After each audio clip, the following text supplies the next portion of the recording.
कांग्रेस, जिसने गांधी नाम को तो पहले ही मिट्टी में मिला दिया, लेकिन अब सत्याग्रह के मायनों को भी बदल रही है। क्यों? देश की जनता से अपनी 5,000 करोड़ की चोरी छिपाने के लिए। और ये चोरी कैसे हुई? 1937 में नेहरू द्वारा शुरू किए अंग्रेजी अखबार नेशनल हेराल्ड, जो 2008 से कहीं छपा ही नहीं, उसे फिर भी लीज पर सरकारी जमीन मिलती रही, जिसका कमर्शियल तौर पर इस्तेमाल हो रहा है और जिससे सोनिया गांधी और राहुल गांधी की जेबें भरती रही। देश भर में सरकार से लीज पर ली गई इन जमीनों पर कमर्शियल बिल्डिंग्स बनाई गई। उसके कुछ हिस्से को दुकानदारों और बड़ी कंपनियों को किराए पर दे दिया गया, जो कि पर्पस ऑफ लीज से अलग है। ये जमीन कौड़ियों के दामों पर लीज पर ली गई और मार्केट रेट पर इन्हें किराए पर दे दिया गया या बेच दिया गया।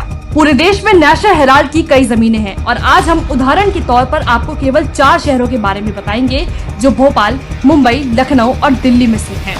इंडिया टीवी और दैनिक जागरण की रिपोर्ट के मुताबिक 1983 में जमीन मुंबई के नामी इलाके बैंड्रा में आवंटित हुई, लेकिन अखबार नहीं जुटा। यहाँ पर 11 मंजिला कमर्शियल बिल्डिंग बनाई गई, जिसका हर फ्लोर लगभग 6,500 स्क्वायर फीट है। वहीं हर महीने का किराया लगभग 16.5 करोड़ है। भोपाल, 1981 में जमीन आवंटित की गई, लेकिन अखबार छपना 1992 में ही बंद हो गया और फिर सामने आया कि कांग्रेस नेता ने फर्जीवाड़ा कर इस जमीन को एक बिल्डर को बेच दिया, वो भी कम दाम में। और आज यहाँ शॉपिंग मॉल है, जिसकी जमीन की कीमत 150 करोड़ से भी अधिक है। 1938 में जमीन आवंटित की गई, लेकिन अखबार छपना 1999 में ही बंद हो गया।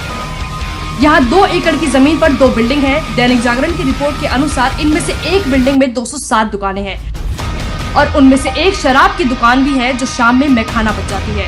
इस जमीन की कुल कीमत आज 100 करोड़ से भी अधिक है। दिल्ली के नामी इलाके में 1967 में जमीन आवंटित की गई, लेकिन अखबार छपना 2005 में ही बंद हो गया। और आपको जानकर हैरानी होगी कि यहाँ पर 2012 में पासपोर्ट सेवा केंद्र खोला गया और राहुल गांधी की यंग इंडिया का दफ्तर भी यही है, जिसको हाल ही में ईडी ने सील किया है। दैनिक जागरण के अनुसार इस बिल्डिंग की अनुमानित कीमत 500 करोड़ से ज्यादा है और हर महीने करीब 7 करोड़ का किराया आ रहा है।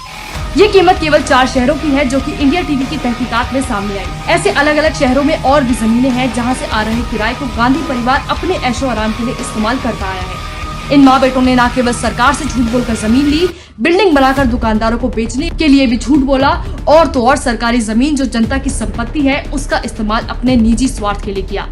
वरना जिस राहुल गांधी का राजनीतिक करियर पार्टी अध्यक्ष और सांसद से आगे नहीं बढ़ा, वो 60,000 रुपए की केवल जैकेट पहनता है। उसके पास खुद की 16 करोड़ की केवल घोषित संपत्ति है।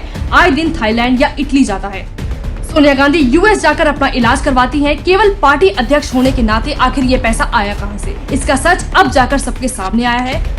पूरे देश को धोखे में रखकर ये दोनों अखबार के नाम पर किराया वसूलते रहे और अमीर बनते गए। वरना जिस एजीएल के पास 3 से 5,000 करोड़ से अधिक की संपत्ति है, उसके पास कर्ज चुकाने के लिए 90 करोड़ नहीं थे। और जब कांग्रेस ने कंपनी का 90 करोड़ का लोन माफ कर दिया, तो उसके सारे शेयर्स उस कंपनी को बेच दिए, जिसमें माँ बेटे का 76% तक शेयर था। तो अब समझ सकते हैं कि इस सब के बीच किसका फायदा हो रहा है। कांग्रेसी चाहे जितनी कोशिश कर ले इस घोटाले पर पर्दा डालने की, लेकिन सच देश के सामने आ चुका है। जनता के पैसों को अपनी बपौती समझने वाले राहुल सोनिया को उनके किए की सजा मिलकर रहेगी।